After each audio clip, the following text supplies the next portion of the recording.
Nesta aula, vamos trabalhar a acentuação gráfica. Vamos ver todas as regras e exemplos de acentuação.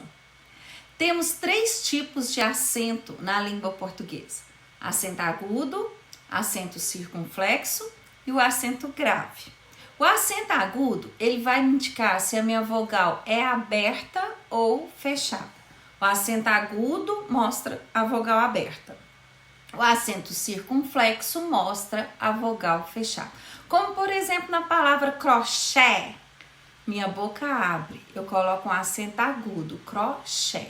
Já na palavra crochê, a variação, né? Para quem fala fechado, crochê, minha boca fecha e eu coloco um acento circunflexo.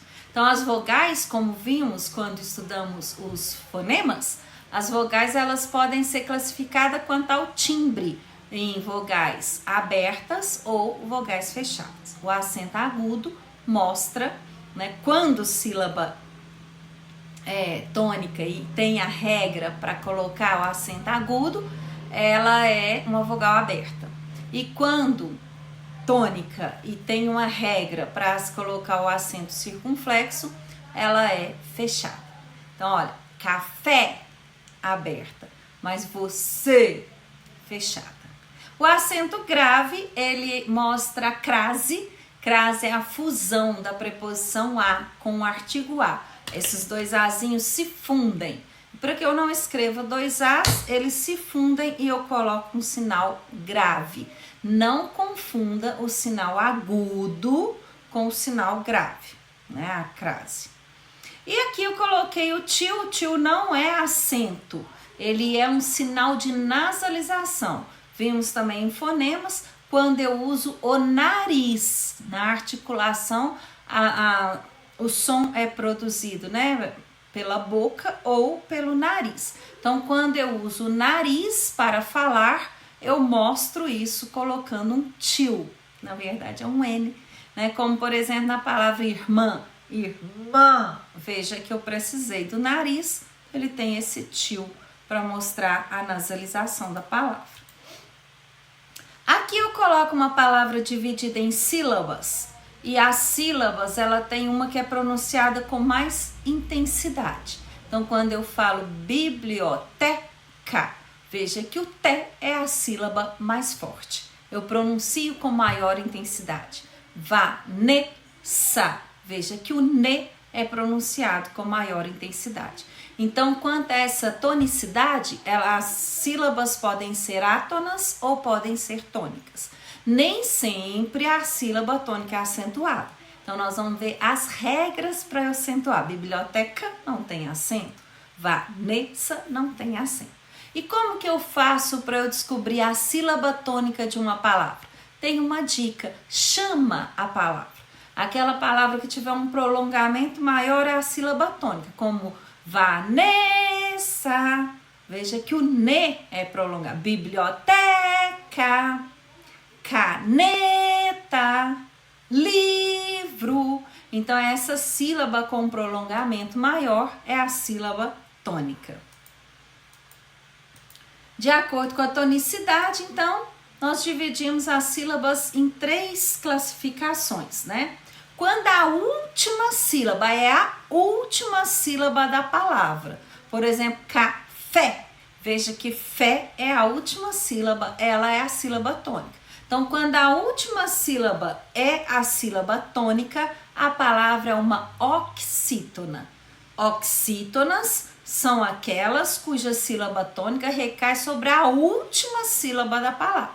Café, coração, cajá, a minha dica, ó, cajá, atum, caju. Veja que nem todas têm acento, né? Eu não acentuo oxítona terminada em U.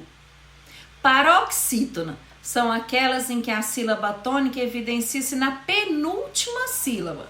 Veja que é a penúltima, não é a primeira da palavra útil, é a penúltima sílaba. Então, útil, U é a sílaba tônica. Tio, útil, tio, útil, tio é a última sílaba, o U é a penúltima sílaba da palavra. Tórax, táxi, casa, minha dica, leque, retrato, passível. Veja que nem todas são acentuadas. E as proparoxítonas são aquelas palavras em que a sílaba tônica está na antepenúltima, não é na primeira. Como, por exemplo, na palavra lâmpada, é a primeira sílaba. Não, é a antepenúltima sílaba, porque podemos ter palavras que tenham sílabas além de 3 sílabas, né? Aqui todas as palavras são acentuadas.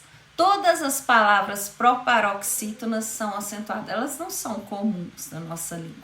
O acento, ele vem para marcar aquilo que não é comum. Então, não é comum. O que é comum na nossa língua? Palavras paroxítonas terminadas em A e O. Isso é comum. Falamos o tempo todo palavras paroxítonas em A e O. Vanessa, caneta, leite, carro, blusa, palavras que falamos no dia a dia, elas são paroxítonas terminadas em A e O. Então, aquilo que não é, eu coloco um acento. Ele vem para mostrar o que não é comum da nossa língua. Quando não é paroxítona em A e O, leva acento. Olha aqui como, por exemplo, a palavra casa não leva acento. Casa, paroxítona terminada em A. Leque, paroxítona terminada em E. Retrato, paroxítona terminada em O. Paroxítonas terminadas em A e O não levam acento. O restante leva. O que não é comum leva acento. E as proparoxítonas todas levam acento. Como, por exemplo, a palavra lâmpada. Eu acabei de falar comumente, né? Eu ia ler lampada. Não, Vanessa, é lâmpada. Então, coloca um acento para mostrar que é lâmpada. Veja, lâmpada, né? A vogal fechada. Regras fundamentais. Então, as proparoxítonas todas sem exceção, são acentuadas. Analítico, aqui um exemplo, olha. Veja que é a antepenúltima sílaba. Nós temos sílabas depois da antepenúltima, antes da antepenúltima, né? Mas o acento, ele vai só até a antepenúltima sílaba. Hipérbole, jurídico, cólica, matemática, todas acentuadas. As oxítonas, eu acentuo as oxítonas terminadas em A e O, justamente o que eu não acentuo na paroxítona. Sim. Se a paroxítona não é acentuada, eu acentuo as oxítonas para mostrar ali que não são paroxítonas, são oxítonas. Então, eu coloco um acento ali. Então, oxítonas terminadas em A e O, seguidas ou não de S, são acentuadas. E acentuamos também as terminadas em EN ou ENS. Então, ó, parar, café, cipó, armazém, parabéns, alguém. Oxítonas terminadas em A, E, O, EN. Agora as formas verbais terminadas em A, E, O, seguidos de lo, lá, los, las. Olha, respeitar-lo. Vou respeitar ele. Ele eu não posso usar aí porque é um sujeito. Então eu preciso usar um objeto, eu vou trocar o ele pelo o, funcionando ali como objeto direto, pronome. Então, vou respeitar o. Isso não existe na língua. Toda vez que o meu verbo terminar em R, S ou Z, eu tiro o R, S, Z e acrescento um L. Então, vou respeitar-lo. E aí, quando eu tenho essa terminação lo, a palavra respeitar é uma oxítona terminada em A e leva acento. Percebê-lo. Perceber ele. Então, percebê-lo. Compor-lo, compor ele, compor o, compô-lo.